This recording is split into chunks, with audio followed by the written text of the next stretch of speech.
All right, so I've entered my truck using my 3 points of contact. All right, I look at my seatbelt, has no cuts. All right, latches in, latches out properly. In New Jersey, you don't really have to do that at the beginning. I just like to do it so I don't forget to do it at the end.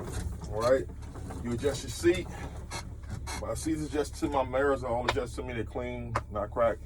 All right. Turn my key to the on switch. All right.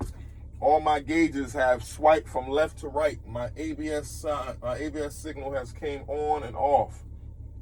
All right. Indicating my brake system is working good. All right. Now I'm going to safe start the truck. All right. The truck is on. All right. All right.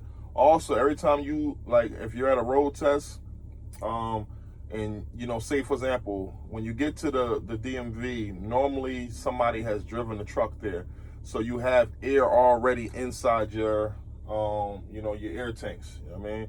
So if you start the truck up and you try to do your governor cutoff test, it won't let you do it because it's already air in the truck. So it won't let you rev your revolutions per minute between 15 to 50. It will let you do you can rev, but it won't go up. The air tank will be just stuck in it. So when you first start the truck and you see that your air is high, you lean over and talk to your instructor or whoever's in the person from the DMV, and you begin to rapidly, you ask them, hey, I have my PSIs are high.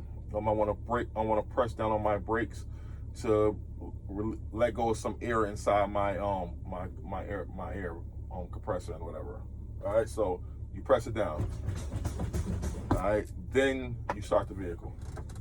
All right. So my vehicle will start allegedly. You feel me? The vehicle will start okay. All right. So what I'm going to do now? I'm going to do my air governor cutoff test. All right. I'm going to press my acceleration pedal until my revolutions per minute get to 1500. All right, and I'm going to do that until my air is between 120 and 140. Then you should hear my governor sneeze. All right, and we go from there. All right, starting now. Press your pedal down, you're gonna hear it going like that. All right. Then you hear your governor sneeze. All right. Then you say, all right, my air tanks are full. All right, I would like to move on to my next test. Simple. All right. Your next test will be your low air warning buzzer and light test. All right. So once your air originally is full, when you do your first governor test, you tell the guy, now I would like to do my low air warning buzzer and light test. All right, you take your gear stick, push down on the clutch, and you say this. All right, you put the clutch in first gear, you turn your key off, you turn it back on, you hold your hand on it, you press down on, you release your parking and trailer brakes.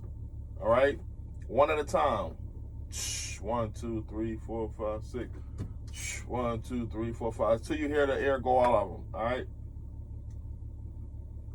Then you turn your key back on. All right. Now you can let go of the clutch and the key. All right. You do not let it go before you press these in. You can get failed for that. They will fail you for any small thing. All right. All right. So now, when you got the key back on, you will hear your low air warning buzzer, and you'll see your low air warning light. All right. So you're going to tell them, all right, we're doing my low air warning buzzer and light test. All right. I'm going to. No, you won't hear your part of me. You won't hear your low air warning and buzzer and light test. But since you did the build up already, your PSIs are between 120 and 140 already. So now the objective is to get it between 70 and 60. That's when your low air warning buzzer to come on, and that's how you know that your low air warning buzzer and light are working. You need your low air warning buzzer and light to work, because if you're on the highway and your air in your truck doesn't make any noise, your spring brakes will activate and your fucking truck will do a goddamn jackknife and flip the fuck over. Anything is possible. All right. So I would like to do my spring brake activation test. All right. Well, pardon me. I would like to do my low air warning and buzzer activation test. All right. I'm going to do that by rapidly pressing down on my service brake until my low air warning buzzer and light come on, indicating that my low air buzzer and light are working. Beep. All right. That's my low air warning buzzer and light test has been complete. Now I would like to do my spring brake activation test. All right. Your spring brake activation test, between 40 and 20 PSIs, your spring brakes will pop out, locking your brakes. All right. Like, you will not be able to go anywhere. If you're doing 70 miles per hour and your air goes between 40 and 20, the spring brakes will activate, stopping the truck. All right. Because without any air in the tank, you can't stop the truck. So when it gets to when it gets real low, it's like a little backup mechanism, I guess, whatever. So if your low air warning buzzer is not working, when you start your truck and you don't hear your low beep, you shouldn't even pull off on the truck. All right. All right. So I'm going to do my spring brake activation test by rapidly pressing down on my service brake until my air gets between 40 and 20. That's when my my spring brakes will activate. And both of these, my yellow and my trailer knobs will both pop out. You'll see pop, pop. The yellow one will pop out, the red one will pop out. All right. My spring brakes are activated. All right. My spring brake activation test is complete. All right. Now I'm going to start my vehicle back up. I'm going to push my clutch down. I'm going to put it back in neutral. All right. Make sure both my trailer do not touch nothing while you're in the test. Just focus on what you're doing. If you touch and do anything, they can pin them. Tell them they're real anal, real assholes. You feel me?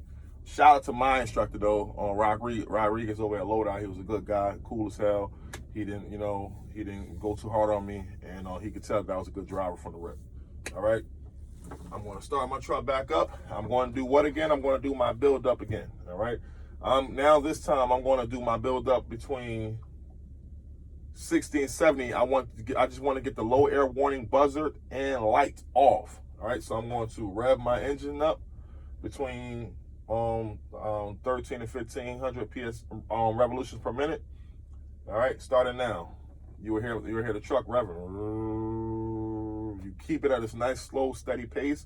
If you do not have control of the pedal and they see that you're going up and down, they'll fail you for that, because they can tell you don't got control of the RPMs.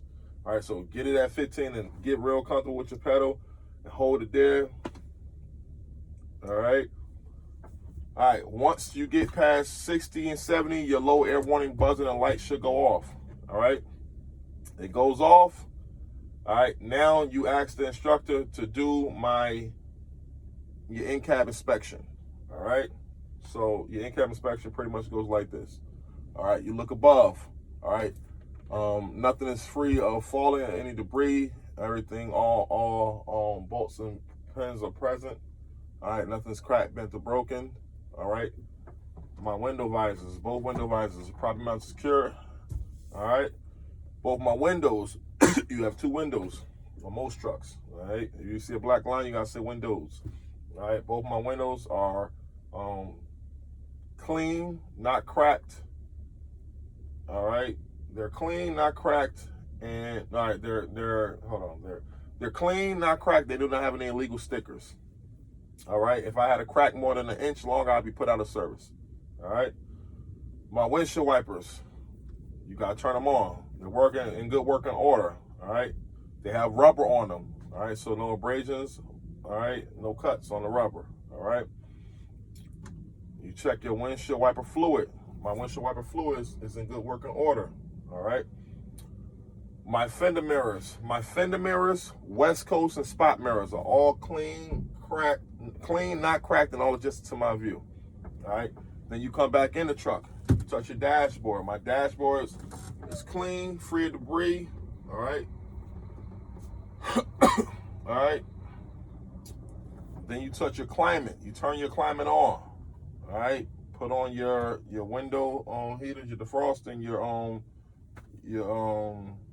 legs. You reach above, all right? Make sure they hear that climate working. My climate's in good working order. The end. All right.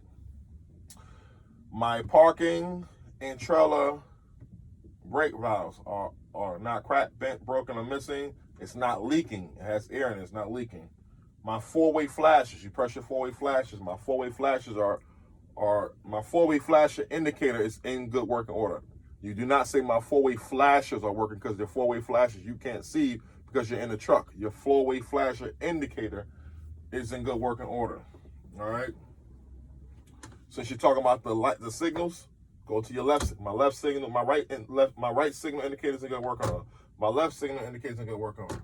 My low beam indicator is on. You will see it on your dashboard. My high beam indicator is in good working order. All right. My steering wheel does not have more than 2 inches of free play. All right. My highway horn is in good working order. No, pardon me. My city horn is in good working order. My highway horn is in good working order. All right. Now you want to talk about, your dashboard. All right. My oil pressure is in good is gradually rising to normal operating range. All right. My water is also in good working order. Is rising to normal operating range. All right. Then you come back to your steering wheel. You check your voltage. All right. My voltage, all right, is also in good working order. It's currently sitting at. It should be at 13.7. It should be sitting between 12 and 14 volts. All right. That's indicating that your alternator is charging. Your battery is charging your alternator. One or the other. I forgot. You can do a little extra work on that. All right. All right. My air, my primary and secondary air. All right. They're both. Also, if you hear your governor sneeze while you're doing this, you stop what you're doing and say, "My governor sneezed." All right, indicating that my air tanks are full. All right. My both air tanks are also in good working order. All right. My DEF lets me know my diesel exhaust. My tachometer, my tech meter lets me know how much revolutions per minute I'm using. My tech meter lets me know how much RPM I'm using. My speedometer lets me know my road speed. All right. My fuel, my diesel fuel obviously lets me know how much gas I have in my truck. All right. Then you go down to your pedals. All right. My clutch has good rubber, good tension. All right. It's not good. My clutch has good rubber and good tension. It does not have more than 2 inches of free play. My service brake, all right, good rubber, good tension. It's not leaking.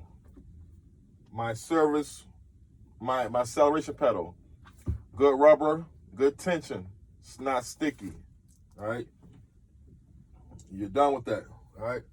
My floor is free of debris. All right. Has no abrasions, bulges, no cuts. All right. My gear sticks. All right. Properly mounted, secured, not cracked, bent, or broken. All right. My T-bar. It's in good working order. It's not leaking any air. Also not cracked, bent. My boot has no abrasions, bulges, or cuts. All right. Also, when you say your gear stick, you're supposed to say my gear stick is not cracked, bent, or broken, and it has no illegal welding. All right. Then look. The truck I'm in doesn't have a fire extinguisher, but it should have a fire extinguisher. So you would say the fire extinguisher. If your passenger seat might have one too. I'm gonna get one. I just graduated January 31st. If I ain't said it already, I just graduated January 31st. Well, I graduated January 31st. I passed my test, and it is March 5th. All right, I'm over here at a lot trying to buy a truck right now. All right, so I'm gonna put,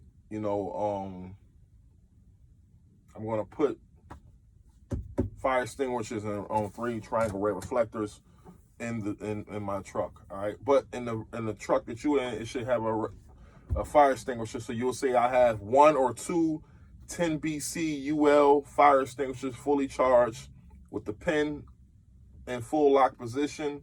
All right. It's probably mounted to secure. All right. If it's one or two.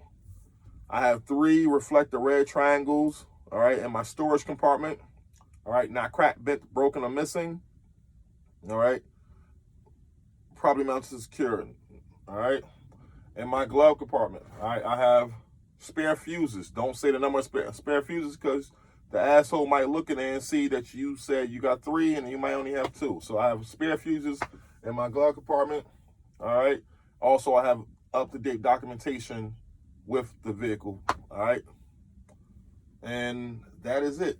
All right. Once again, I go by the name of D. As you notice, I'm still looking. See, as I kept looking, I kept looking, because I knew I thought I was done, but you never know if you're done. All right. As I kept looking, I moved forward and I looked and I felt, oh, all right. You have to say this again. You don't have to say it at the beginning, but I like to say it at the beginning. All right. My seatbelt latches in and out properly, mounted secure, has no cuts or abrasions on the seatbelt. All right. Now I'd like to have you assist me outside to do my pre-trip. That's it. Once again, you can follow me on the gram at DJ Tarzan if I helped you somewhat. You feel me?